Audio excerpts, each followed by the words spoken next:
Hello, all you positive heads out there. It's so good to be back with all you beautiful reflections of the one source consciousness that creates and animates all things. If you're new to this podcast, of course, we are super happy to have you here, and we just ask that you bring an open mind and heart to your listening experience and to be prepared to explore vantage points that I'm convinced will help shift or solidify your current understanding of the ultimate nature of reality in a way that is extremely empowering. Speaking of exploring powerful perspectives, I'm super excited to announce that on January 5th, I'm going to be freely gifting each of you my very first book, The Golden Key: Modern Alchemy to Unlock Infinite Abundance. In the book, which was initially shown to me in a dream and has been followed by a next level amount of synchronicity, by the way, I share the keys to manifesting abundance that I've personally discovered over 20 plus years of trial, error, and deep exploration of these perspectives, as well as one golden key that ultimately ties them all together. Also, I would like to invite you to participate in a unique abundance manifestation experiment with me and the other readers that is outlined in detail at the end of the book and at the book's website, goldenkey.gift, where readers will also share the inspiring results of their abundance manifestation experiments.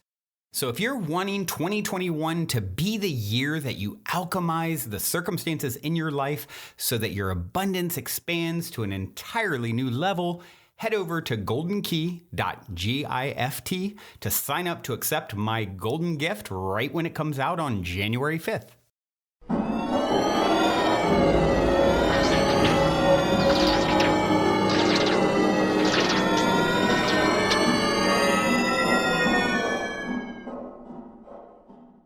All right, all you positive heads, on this week's Powwow episode, I'm very excited to have Stewart Pearce here with me on the show. Stewart is an author, voice alchemist, and angel whisperer who has empowered and mentored some of the world's most gifted people. Super excited to have you here with me, Stewart. Welcome to the show, my friend. Thank you. If I may interrupt just briefly and say that the way that it all started is that I was an actor who then became a voice coach. So I'm a master of voice. That's where the famous people come in. They don't come in through voice alchemy. The voice alchemy is the fact that having practiced as a voice coach since 1980, in 1987 during the harmonic convergence, I experienced a divine transmission where in the heart chakra of the world, known as Glastonbury Tor, 12 angels came and spoke with me, so to speak. And they gave me the Temple of Sound Healing, which is called the Alchemy of Voice. And that's why you have the term voice alchemist. So an angel whisperer. But it actually started chronologically in that order. So my home is actually in the entertainment industry. But as you can hear, I've sort of extrapolated. I've expanded beyond that, largely as a result of being sought out to write books and to talk about the things that interest me most, which is the interface between soul and our 3D experience. So just so that we have that. Yeah, wonderful. Well, you jumped right into what I was going to ask next, which was, give us a little bit of background if you could, and maybe if there's anything more that you'd like to share in regards to your story, because it's such a unique life path that you have ended up on. So, first off, you said in, what was it? Did you say 87 that you all of a sudden had this interaction with these angelic entities? Is that was the beginning of going from acting and voice coach to angel whisperer? Well, no. I mean, what happened was that as you I think tuned into, I had a troubled childhood because I've always had the ability to see spirit. And as a small child, I talked about what I saw because I thought everybody was seeing what I saw. And I soon discovered that that other people were not seeing what I was seeing. And, this was all post-war because I'm of a certain age. So it's in the early 50s. And then what happened was that, if a child was preternatural or tuning into the supernatural world, they were thought to be mad or they thought to be crazy. At the same time, I had really difficult challenges at school because I was synesthetic. So in other words, I saw sound, and it was very difficult to formulate a contained vision of the way that I saw sound to enable me to read. So effectively, I didn't start reading until I was about 13, 14. Wow. Well, that's difficult for teachers, because they branded me as being educationally subnormal. They branded me as being stupid, purely and simply because I had alternative abilities. And today, of course, we're being much more considerate about people who are autistic or synesthetic or who have ADHD or whatever the manifestation is, and we refer to them as being alternative abilities. So I guess that's the way that I was. But I've always had a stabilizing influence in my life, and that's sound and this voice that I have. So, for example, when I started to read in my early adolescence, I heard people saying, "There's something about your voice. There's something about your voice." And I became, I suppose, socially more adroit, and as I moved through puberty and late adolescence, and people kept on saying, "Oh, there's something about your voice. Have you ever thought of becoming an actor?" Now, up to that point, I've never received any approval. So I thought, wow, maybe acting is the way. And guess what? I was good at it. So I took part in high school plays, and people said, "Oh my God, you're such an actor. You must become an actor." So guess what? I became an actor. And so through the early through the 70s, I worked as an actor. Which brought me here to the United States. So I was working on Broadway as an actor. All the way through this, the whole of my psychic operation was completely dulled because, after all, people didn't really want to hear what I was saying. But then I started having a series of out-of-body experiences where I began to see the preternatural world or the multidimensional universe. And then in '79, I was about to move from New York City to Los Angeles because I'd gained a successful casting to make a movie. And as I was moving, the telephone rang, and it was my brother's voice saying, "What are you doing?" And I said, "Well, you know what I'm doing. I'm moving from New York to make this movie." And he said, "Are you sitting down? You need to know Mum's got terminal cancer and she's got 3 months to live. What are you going to do?" So in a moment, I went, movie, Mum, movie. Well, of course, I took the compassionate route, and I let the movie go, even though I was in breach of contract, went back to the United Kingdom and nursed her for a year, which was an immensely mystical experience while she died, and then she died. So I was like, what do I do now? And in the middle of all of this, the telephone rang, and here was a woman that I'd worked with the Royal Shakespeare Company, who was one of the world's leading voice coaches, saying, "Where are you and what are you doing?" And I said, "Well, here I am, and this is what I'm being. I'm not doing anything." And I told her the story of what I'd been through the year. And she said, "Oh my God, what are you going to do?" Except there were a few expletives, which I won't use. And I said, "I don't know." She said, "Well, come and teach for me." And I said, "What? I'm an actor." And she said, "Look, you've been through 3 years of training with me at the Royal Shakespeare Company in Stratford. What I'd like you to do is to come and be my apprentice. And in the meantime, there's this woman I want you to go and work with. I don't want to work with her because I'm a diehard socialist, and she's just taken over the Conservative Party." So it all happened by kismet, Brandon, you see, that I found myself 2 weeks later walking into Downing Street, and Margaret Thatcher was my first client. So I literally flew by the seat of my pants. Now, that was extraordinary because out of nothing, something came, and it was a huge doorway to walk through. And, within a short period of time, I literally became the head of voice of one of Britain's leading drama schools. I did that for 7 years, but as soon as you start talking, so I worked from about 1980 to 1987. As soon as you start talking to people about their voices, or indeed listening to them as they speak about their voices, I was starting to pick up their inner vibration. My intuition was triggered, and I started seeing spirit again. So I practiced the muscle of psyche and developed the ability to read on a psychic level. This went on over a period of 7 years. And a friend of mine had just opened a crystal store selling crystals in this small town in Wiltshire, in Somersetshire rather, which is called Glastonbury, which is the heart chakra of the world. And he said Wow. to me, have you heard about the harmonic convergence? And I said, no, what's that? And he said, well, the harmonic convergence is taking place in the August weekend of 1987. And what I want you to do is come down, because you're really good at these short, spot-on readings for people, because we're going to have the world and his wife pouring into the town. And I'd love you to do this. Is that something you'd like to do? And I said, sure. I mean, it sounds like fun. I'd love to. And it will help me practice the muscle of being really accurate and compassionate and authentic with people. So I went down and I was operating in this way as a psychic and felt absolutely exhausted. So during the lunch break, I went and sat on the tour to meditate. And in meditating, I heard these extraordinary sounds, these high-pitched harmonics, these overtones. I opened my eyes, and in front of me were these huge orbs, different colors. There were 12 in all. And I heard in the inner, in my higher self, through my inner consciousness, I heard a voice that I remember hearing as a child. And I knew it was Archangel Michael, because I suddenly was switched back on to the memory at the age of 6 of my mother introducing me to this being that was on the side of a church. And I was told, this is Archangel Michael. And this being, when I was that kid, looked at me and winked and said, inside my head, I will always be with you. So I knew the voice. This voice said, we are the angels of Atlantis, and we're giving you a temple of sound healing, which you will call the alchemy of voice. And a beam of light shot through my body, right through my heart, and I passed out. 2 minutes later, I woke up and realized that I'd been given angelic Shaktipat, that this huge force from the angelic union had moved through me to prepare me. And then they went on to say, we are going to prepare you for the next 7 years so that you can embody our teachings. That's where I got switched back on. So that was August 1987 in the harmonic convergence. And for any of the listeners who are thinking, well, what on earth was that?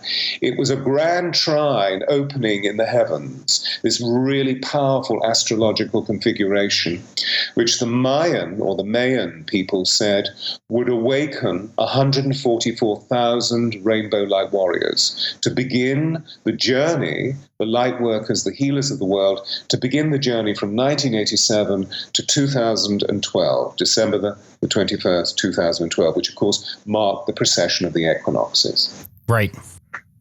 So that's how it happened. It's very organic, isn't it? It just, I tumbled into these things. I mean, it's a really, really boring life path that you've taken here. I mean, if you could just bring some excitement to it. Geez, Stewart. So that is absolutely fascinating. So what I'd like to do is just obviously you've talked about the alchemy of voice and that ended up being the book that embodied these 7 years of teachings. Is that correct? Well, I mean, it's not just the 7 years. Or is it? It's the alchemy of voice is what the angels gave me. So if you like, it's all of the stimuli that I've received. I'm now 66, so, whatever. It's all of that. Right. But the key is that, these beings of light, these 12 are called the angels of Atlantis. So they give me a lot of information about how they experienced life on Atlantis, and that Atlantis was an extraordinary cosmic experiment. We're living one now, I believe, but it's of a very different form. What's chief about the Atlantean experiment was that we were living full 12 helix DNA, whereas at the moment we're only living a double helix DNA. But as we both know, that we have within our bodies 64 codons of DNA, but only 12 are active. So the alchemy of voice is to principally give us an understanding that we each have a note. That sound is at the core of creation, and that we each have a note. And most people have completely, what I refer to as, they've unremembered this. They haven't forgotten it, because when I teach this around the world, people go, oh yeah, that's right. Because we know about the Big Bang. It wasn't the big silence 13.9 billion years ago. It was a Big Bang that created the universe and the galaxy in the way that we know it. We also know that the very first thing that we do, if we're able to do it, as we shoot out of our mother's birth canals, and often we're encouraged by being slapped, is to breathe in and go, yeah, there's this wonderful roar of life. And then we go on talking. It's just, what is the quality of that? And to give you a quick reference, that most people are not in their node. I mean, I would suggest that right now I'm sitting in my node just as you are, because organically you know how to sit in your node, which is why you're drawn to the transmission of information through sound. And what I've done over the years is to become aware of it, because it's helped me find my power, it's helped me find my sovereignty, it's helped me transmute the negative into positive, because, as I was saying earlier, life as a child was not very easy. Right. And as a result of this, we feel a level of harmony, we feel a level of our personal power, we feel a quality of our sovereignty. But where most people sit is right here. Okay, now, I mean, what I've done is to, move into the cerebral resonance. If I, just close the back of my tongue, I go into that sort of thing that you hear a lot in the United States of America, where, all I'm doing is producing a sound. I'm going to stop doing it right now. Where all I do is produce a sound around my head. And you can hear that not really in the note of, the central fugue or point of harmony that is in our bodies. And the interesting thing is that all our ancient civilizations knew this, because they all knew and they lived and they practiced and they embodied the sound as at the core of creation. So if we go back, for example, into the Roman and the Greek civilization, which the history books say are the origins of Western civilization, of course we know that Atlantis and Egypt and Sumeria and Mesopotamia came way before that, and that's not even including that all those other extended civilizations that appeared in the Middle East and in the Far East, or indeed, in the southern zone, in the southern hemisphere. Right.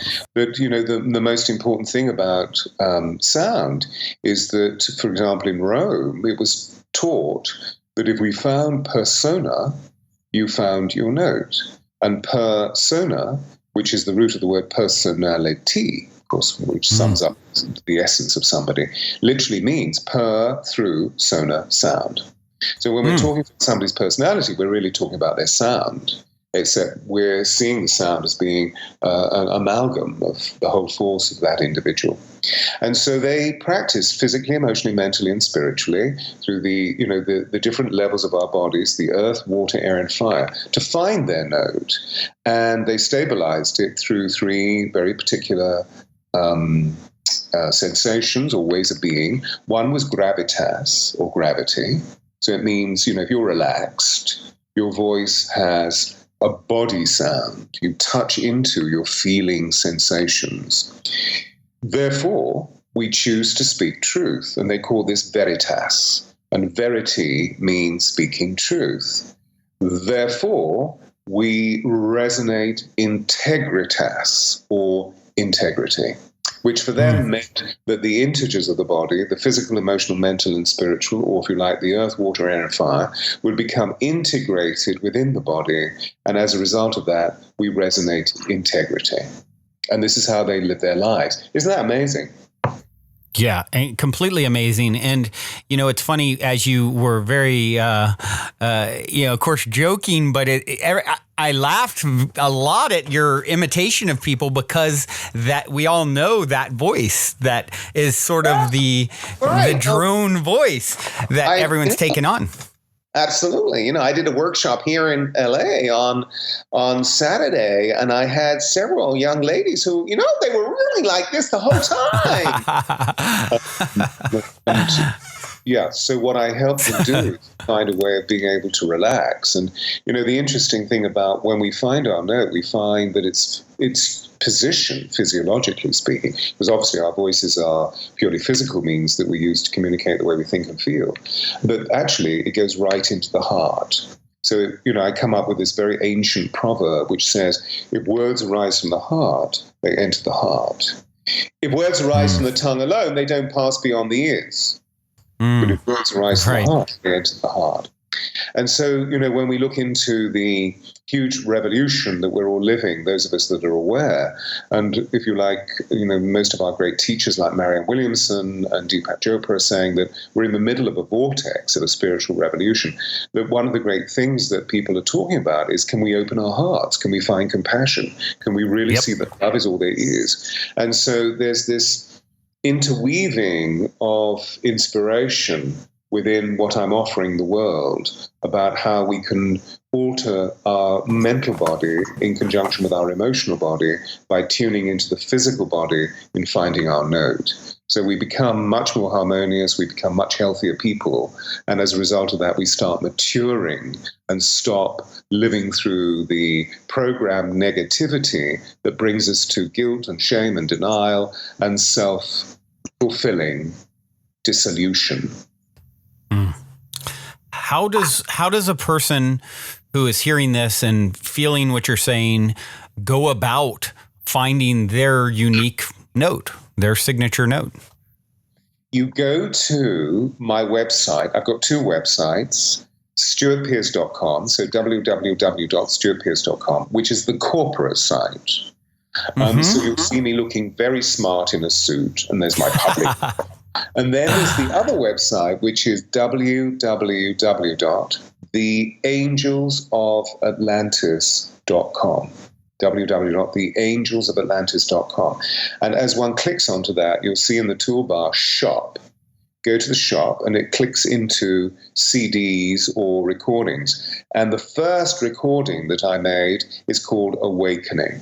And that is a gift to everybody. I mean, unfortunately, I have to charge a little bit of money for it, but it's, it's very easily downloaded or uploaded from iTunes or Amazon, and for a little bit sum of money. And what that does is it's a sonic meditation. It's my voice speaking just as we are now, taking everybody through the experience of expanding their breath, because we can't make a sound unless we have breath, and finding their note. And this has become a bestseller around the world. Wow. Awakening is what it's called. Very, very nice. I think I know I'm very curious to check that out myself, and I'm sure others will be as well.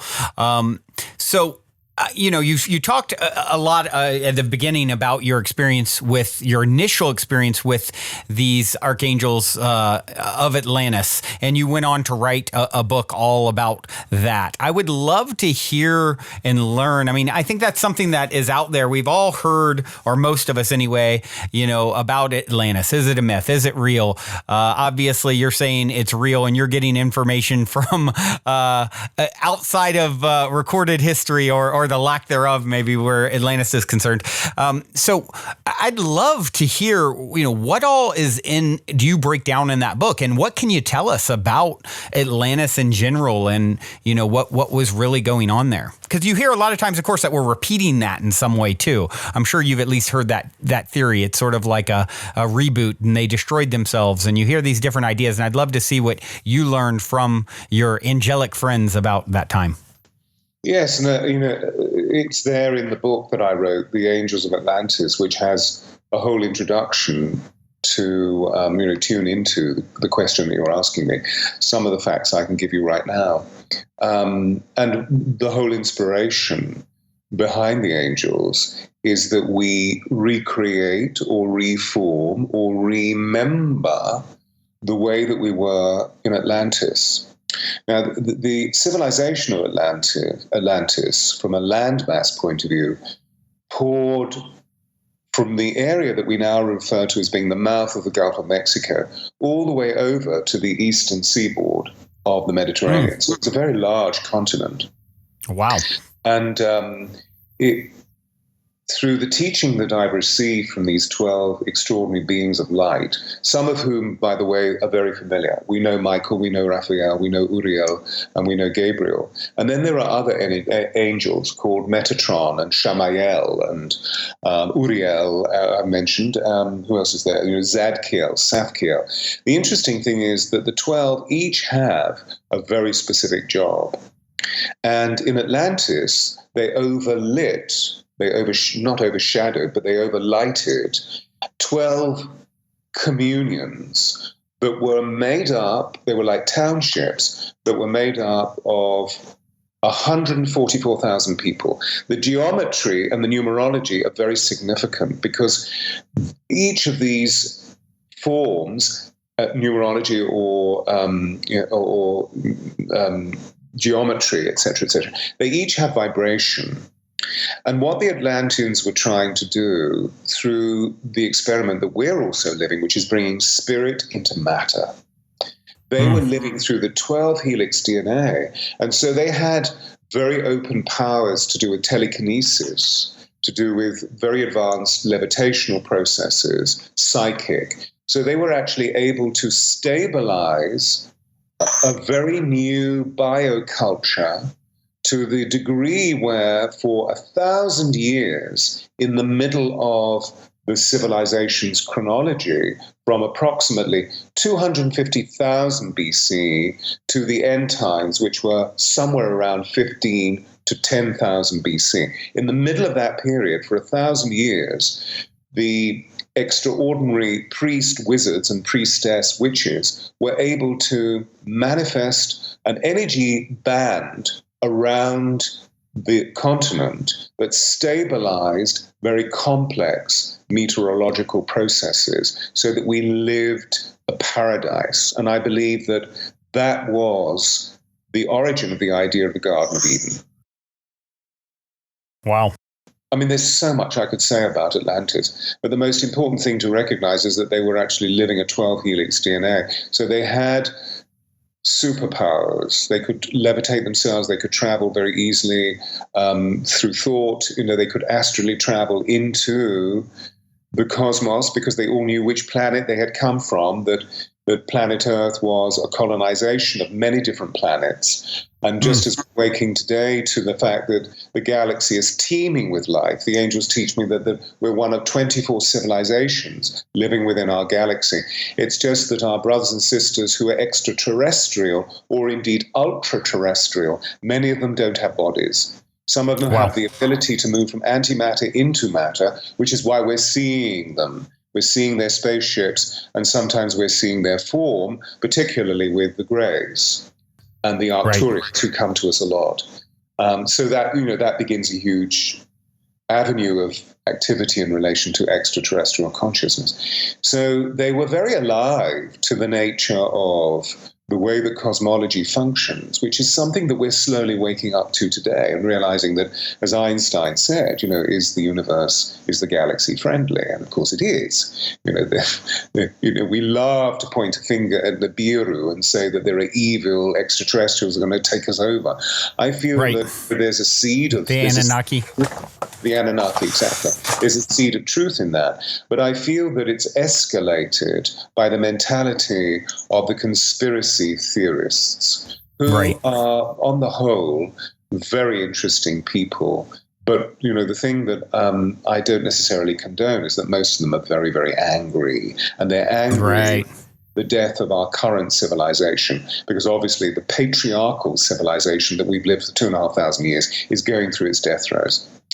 Yeah. And, so that begins another debate about the whole substance of conspiracy theorists. What I'm trying to do is to live love and to live empathy and to live compassion. And I often don't see that. Not that this is a criticism or judgment, it's just an observation. I don't often see that in my brothers and sisters who are consumed by conspiracy theories. Yeah, I would agree with that. It's for me, when I encounter someone who's really on that path, I mean, I think of a good friend who's co-hosted and been on the show regularly.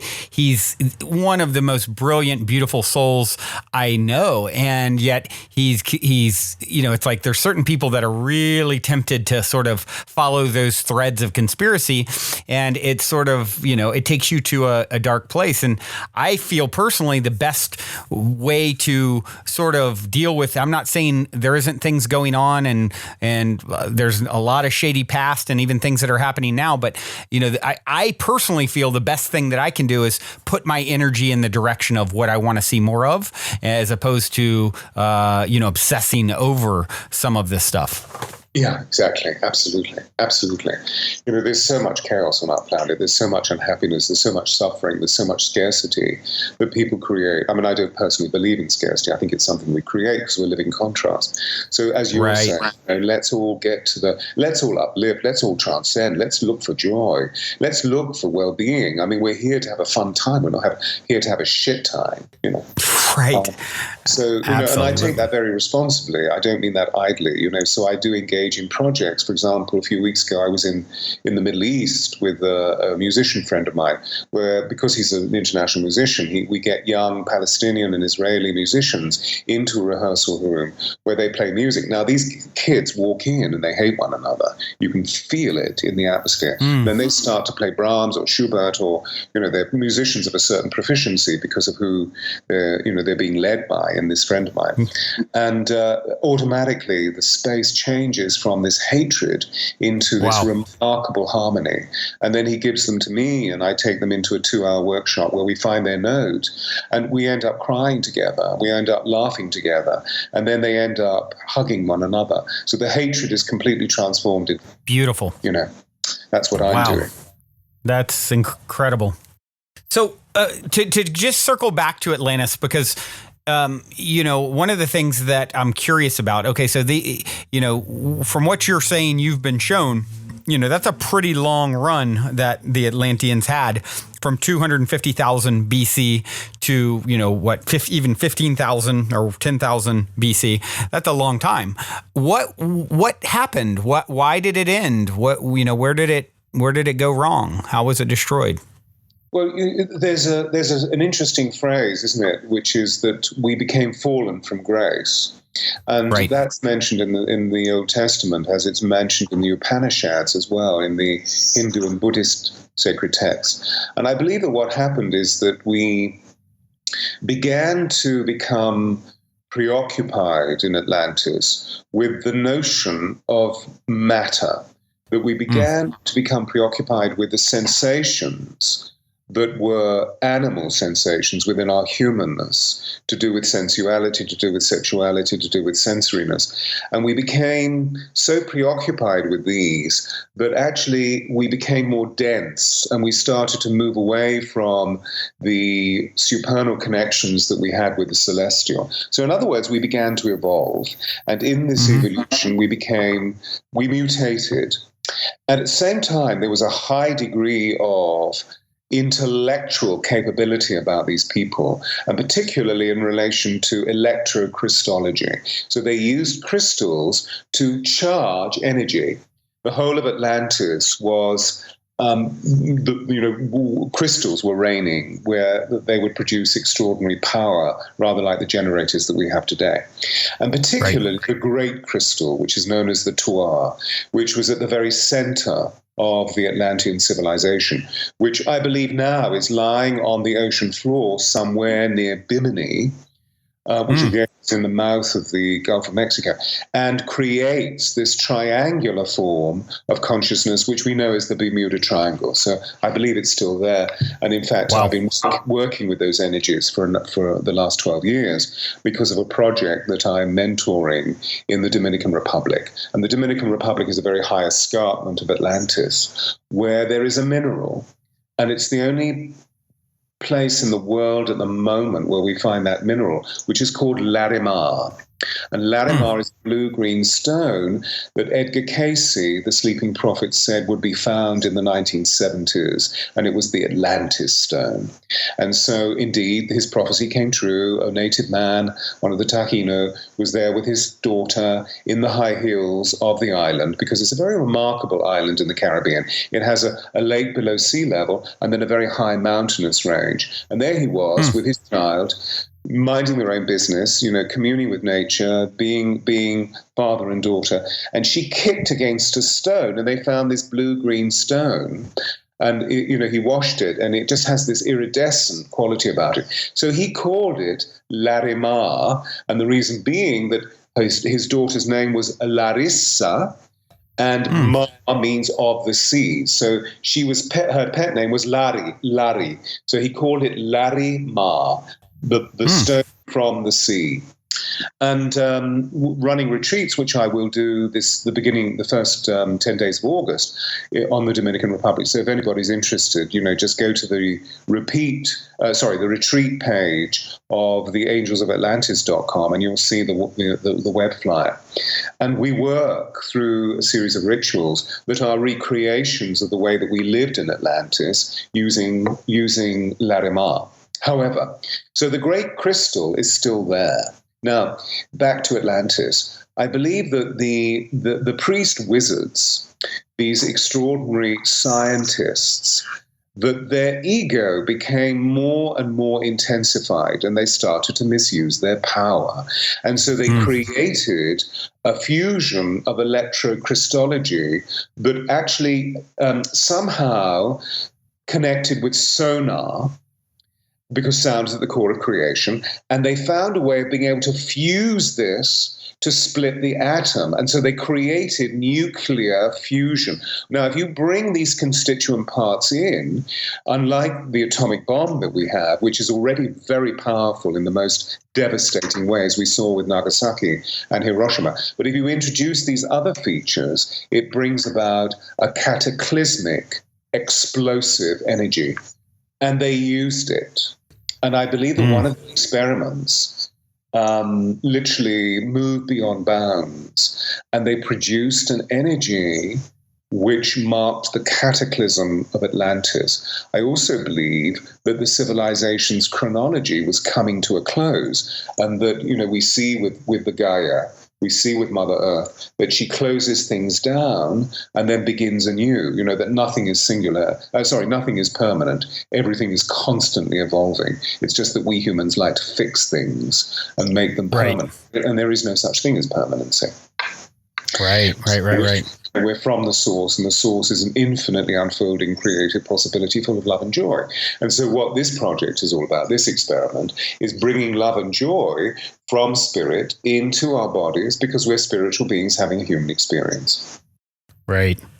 Do you believe then, as part of that, never-ending evolution and the cyclical nature of reality, do you believe that we are now entering into the early phase of the next version of Atlantis?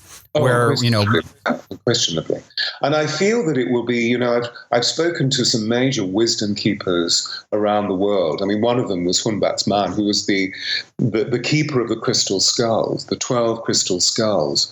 In fact, there are 13, but he was the keeper of the 12, and the Benson Hedges skull is one of them.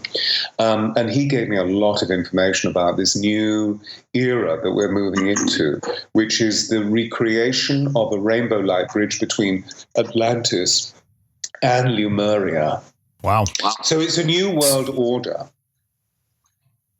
And I'm fascinated by that because of the extraordinary fortune that I had in being asked to work with a woman that we know as Diana, Princess of Wales, who was one of the most extraordinary human beings that I've ever met. And I think we would all say there was something very remarkable about her.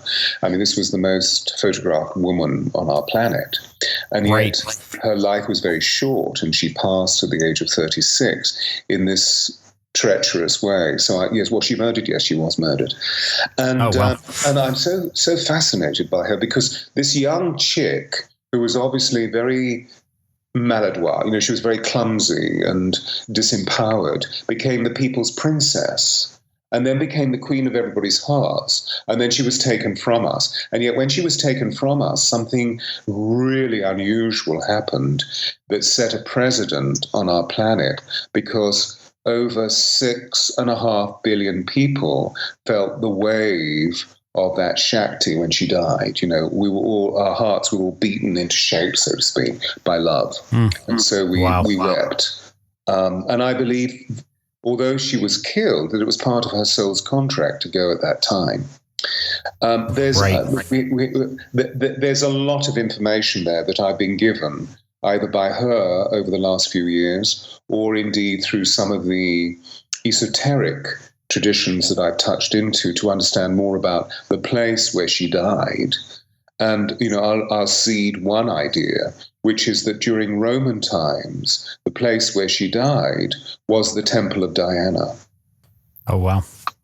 So there's an entire significance there. However, they're just interesting facts. So there's a portal there between heaven and between earth and heaven, and there are lots and lots of other things that I've written about with this book that's going to come out. When is this? And this is Diana, the Voice of Change, the book you're talking about. Yeah. When does this come out?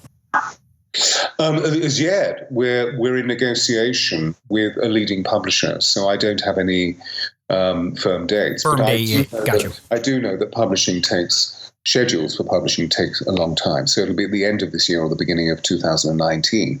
And it seems to me that that's rather timely because of the great changes that are taking place in the British royal family, as indeed within the things that Diana stood for, which was the emancipation of the divine female, and particularly empowering other women to find their voices. Hence, Diana, the voice of change.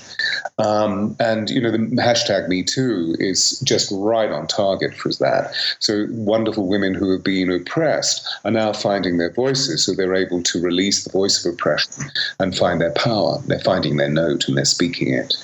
So it feels that, that eventually, I mean, this is very, very prophetic, and I haven't necessarily written this into this book, but I'll wait and see what the publishers can advise, because it's very prophetic. I mean, it's quite a way out there. But my firm belief is that in 50, maybe even 60 years' time, the new world order will have as principal deity Diana.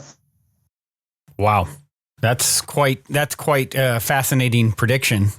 So that she sort of looked at like a Mother Mary kind of figure. Yes. Is that what you're suggesting? She's an evocation of the divine feminine. And so because she lived in the way that she lived in recent times, I believe that now she's in the pantheon of the divine feminine. So Mary is there, Magdalene is there, Kuan Yin is there, Sophia is there, Isis is there, Portia is there. These very, very powerful archetypal goddesses that are evocations of the divine feminine, but Diana is there with them, and that they're speaking to her as a vessel that will be able to communicate to us through people like me, I don't know, as a vessel, that there is a way of being able to bring love into people's lives through touch, through compassion, through empathy, rather than through the awful mechanisms that some people use to manipulate people into ignominy, Right. Well, now seems like a good moment to take a quick minute to tell those of you who aren't familiar a bit about our sponsor, Gaia. I've been a big fan of Gaia for many years now, which is why they're the only content provider I've ever reached out to in regards to potentially supporting this podcast. So needless to say, I'm very excited they're now supporting the show. Gaia truly is my personal go-to source for streaming consciousness content on the web. They have an incredible 7,000 plus exclusive videos covering 5,000 years of wisdom. Just to give you an example, on the show Missing Links, the incredible researcher Greg Braden explores all the biggest questions concerning who we are, where we come from, where we're going, by connecting the missing links between science and spirituality to complete our understanding of humanity's history and to better understand the interconnectedness of all things. Awesome, right? And that's just one example. As you guys constantly hear me say, it's a daily conscious effort to maintain an elevated vibration. And if you're looking to go deep down the rabbit hole to do so, then Gaia is the best place I know of to do it, period. And you can sign up for your first month for only 99 cents at gaia.com/positivehead. That's spelled GAIA.com/positivehead. Check it out. This is fascinating, and there's we're on a little bit of a time crunch today, so there are a couple other things that I really want to hear you speak on. And so to switch gears a little bit, one of that of course being your forthcoming book, but your most recent book is Angels and the Keys to Paradise, and that actually ties in like ancient Egypt and ascension codes and helping people to understand how to use Is sigils? Is it sigils? You pronounce sigils or sigils? yes. Sigils, sigils. Classical pronunciation is sigil, yeah. Sigils, yes. I couldn't quite remember. And so if you could speak a little bit about that, because I know that is very interesting to anyone listening. Like, okay, what are some of the tools? And obviously checking out the book, guys, is the ideal thing. But just giving us a glimpse into what you share there and what people can do. Yeah, certainly. It's quite a story. So let me see if I can synthesize it. I've been fascinated by Egypt for many, many years, and so in fact, I remember going there first with my dad when I was about 15, and which was supposed to be a bonding exercise, according to my mum, because my father and I had a very difficult relationship. But what was interesting is that while we were there, I was introduced surreptitiously to a friend of his who was an Egyptologist. And this wonderful man, who was actually a Frenchman, taught me. My father went back to England, and this man took me on an amazing magical mystery tour. So I was really switched on to Egypt. And therefore, over the years, I've been going and spending time there and being drenched by the mysteries and understanding more and more and more and more. So when the angels said to me about 15 years ago that they wanted me to run a retreat there, I went and I spent about 2 months in Egypt and found ways of being able to run the retreat that I've run very successfully for the last 12 or 13 years. And so, indeed, the retreat was what I was on during the 2020, during the winter solstice of the precession of the equinoxes, meaning in December 21st, 2012. And I took a large group there.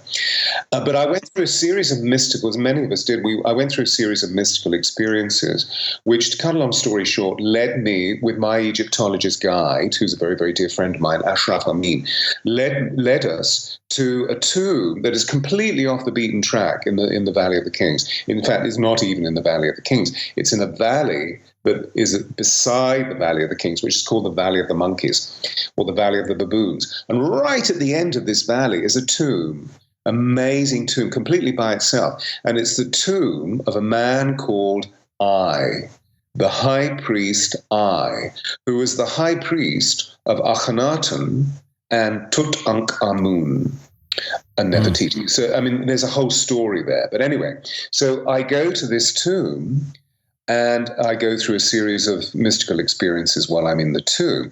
So when I return, this is in December of 2012, when I return in April 2013 with the next group, I want to go and do a sonic ritual in this tomb.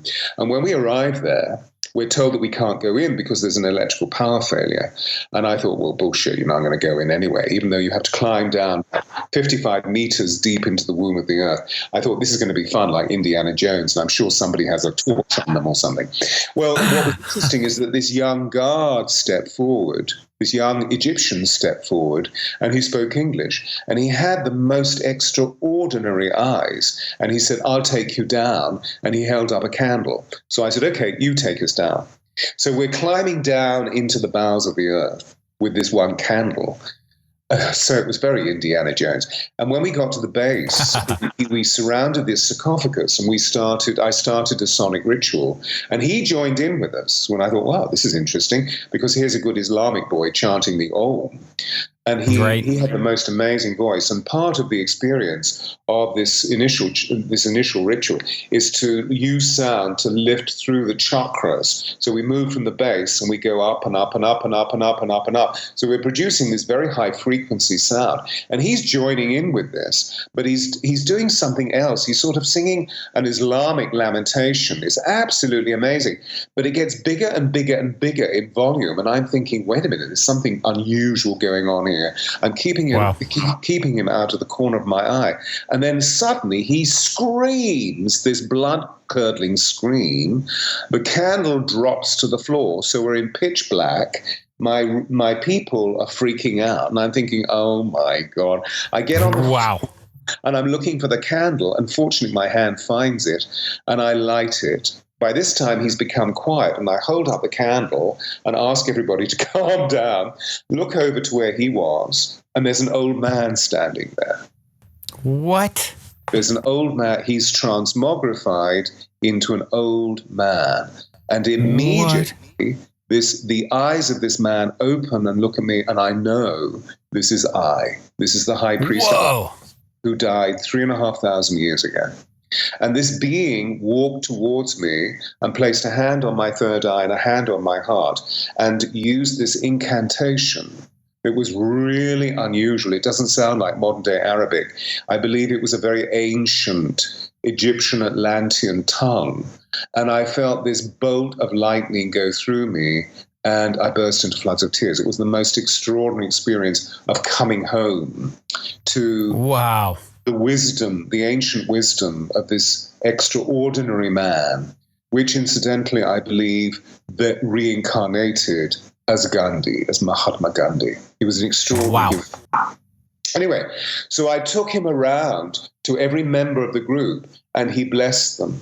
So we were all very, very moved, got back, sort of took him around the circle of the group, got back to where we started, and he became quiet. So I finished the ritual and the candle went out. So we climbed to the top, but there was no young man who had taken us in. So something was immensely powerful was awakened within me. And I said to my Egyptian guide, look, we need to find somebody. So when the retreat is over, we need to go and meet, I don't know, a magician, a light worker, whatever. And he said, oh, well, there is somebody who's an imam who has the ability to remote view, who was used by the Supreme Council of the Antiquities to find, underground tombs where they found extraordinary jewels and figurines of the gods and, great treasures. So we went to see this man, and for 15 minutes, he sort of shouted at me. I think he was trying to test whether I had integrity or not. So he was thrusting things into my hand for psychometric testing, and apparently I passed. But after 15 minutes of him shouting at it, I just had enough. So I turned to my guide and I said, look, we're not really achieving what I came here to find. I wanted to find out about I. And it's obviously he's just going to shout at me. So I think we need to give him some money and say thank you very much and leave. At which point this gentleman said, up to this point, he'd only spoken in Arabic. And up to this point, he said to me, okay, lie down, I'll put a spell on you, and you'll go into where you need to go. So I lay down. His son actually came and lay next to me, who was the shaman in training, so to speak. They put a talisman around my neck, and he said this spell. And my body, astrally, just went whizzing off into the Valley of the Kings. And I was shown extraordinary things. I haven't got time to tell now, but the one thing that I want to say, and this gets back to the angels and the keys to paradise, is that I was taken into Tutankhamun's tomb, but before, the visions that we have of Tut's tomb are the photographs that Howard Carter, the Egyptologist, archaeologist, opened it in 1922. And when we look at those photographs, all of the funeral debris, whether it's his chariots or his bows and arrows or the canopic jars, they're all strewn everywhere. And I was taken into the tomb and I was shown neat piles of these artifacts that were put next to the tomb, next to the sarcophagus of the pharaoh, so that he could have these things in the afterlife. And they were all in neat piles. And I was told, we're giving you the keys to paradise.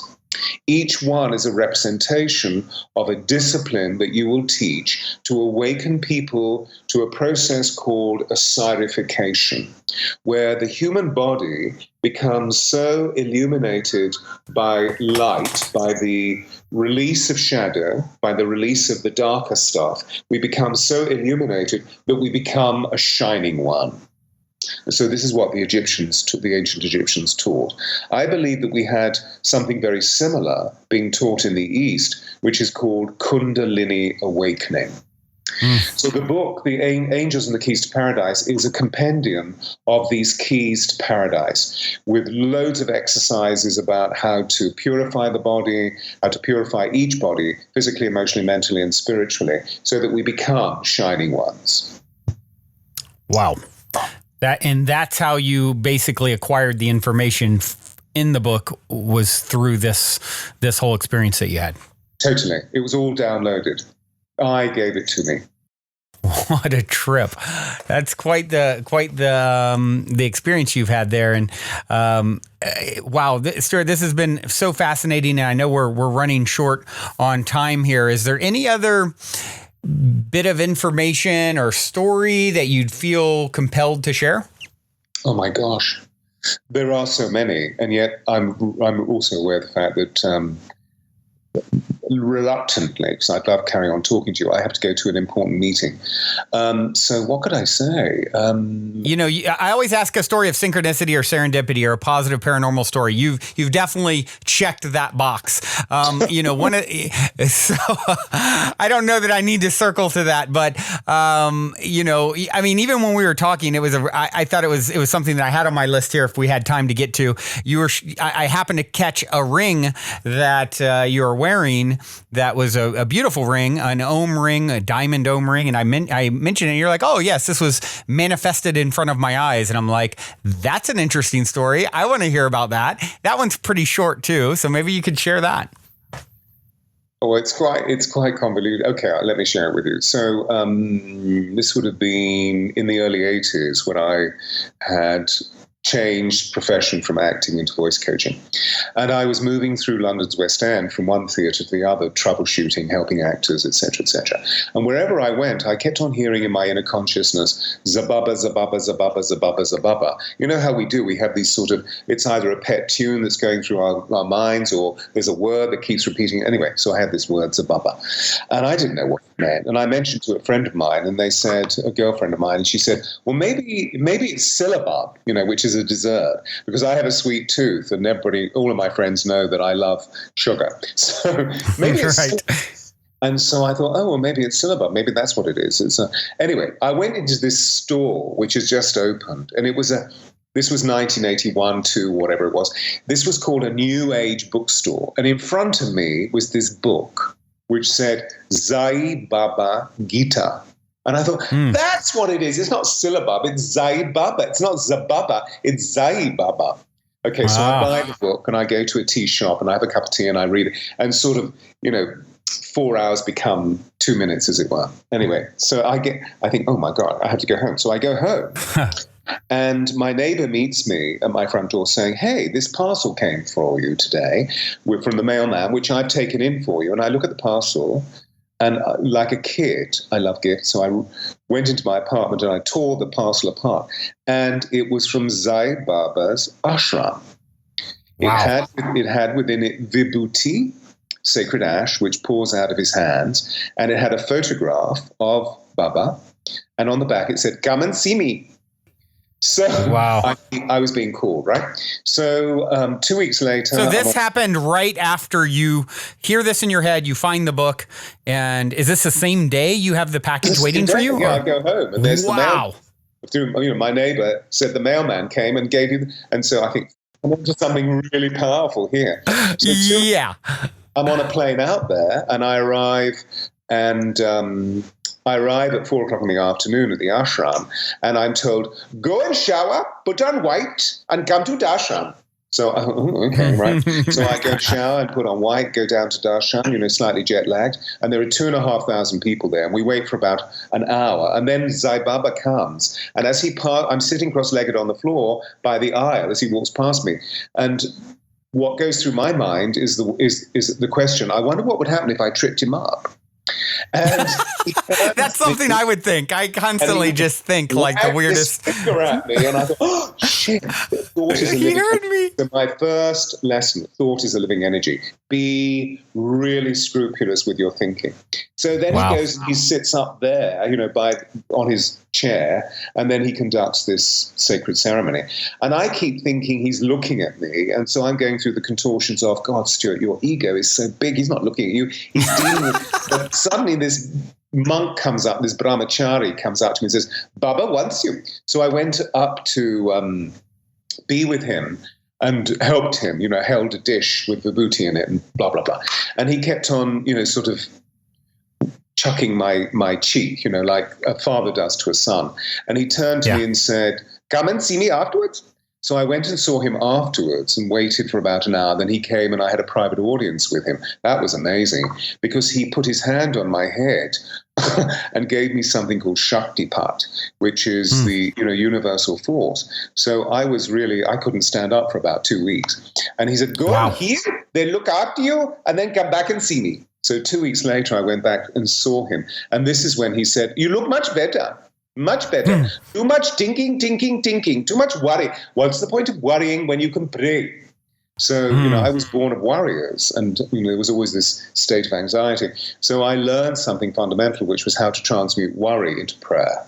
So I offer that to the listeners. But as he did this, he said, I know I'm God and you've forgotten. So what I'm going to do here is to help you. And he started to move his hand in the air. And I thought, what's he doing? Is he waving in the air? And then suddenly he stopped this and he said, "Here." And he gave me a ring. And the ring is the ring that we were talking about. So it came from nowhere. These avatar are very powerful.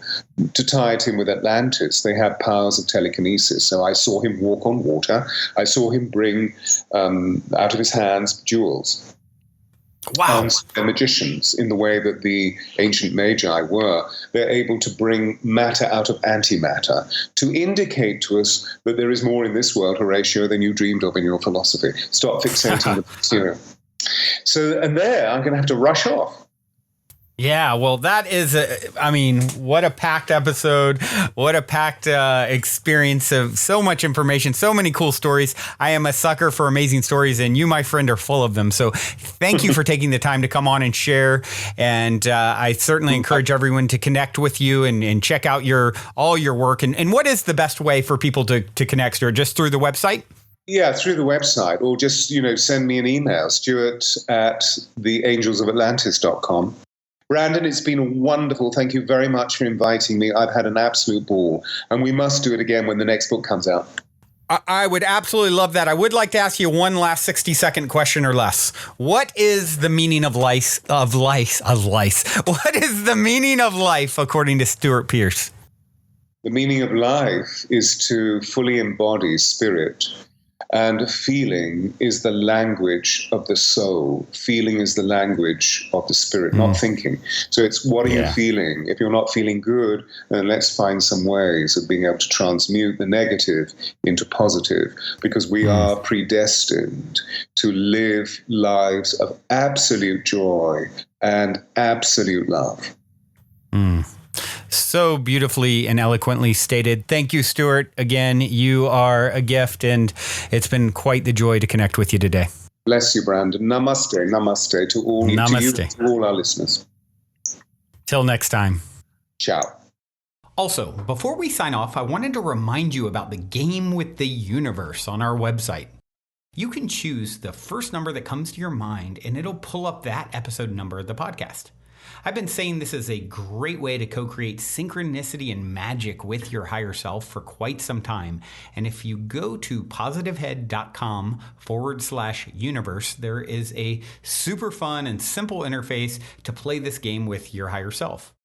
I firmly believe just by setting the intention to play in this way, it opens up the door for magic, and it's a synchronistic way to hone in on nuggets of wisdom out of the huge catalog of episodes that are specifically appropriate for you at this time in your journey to becoming the next greatest and greatest version of yourself. And it also makes for a super fun way to spark the curiosity of friends and family by having them choose a number, so they'll hopefully go and check out their number as well, which I greatly appreciate because it helps us to spread the word about the podcast. Once again, the address is positivehead.com/universe. And as a quick reminder, if you're curious to learn more about Purium superfoods and why I take them almost every day, be sure to also check out positivehead.com/transformation. On this journey of becoming the next greatest and grandest version of ourselves that we have all embarked upon, I cannot stress the importance of managing your physical vibration enough. And quite honestly, Purium has put together the simplest plan I've found to do so. I have my favorite, the appleberry shake, at least 5 times a week. Once again, to learn more about the Purium transformation, go to positivehead.com/transformation. Or if you want to keep it simple and just try out my favorite, the appleberry shake, you can go straight over to ishoppurium.com and be sure to use code positivehead for 25% off. I'll spell that for you. It's ishoppurium.com. And be sure to use your Positive Head 25% coupon code.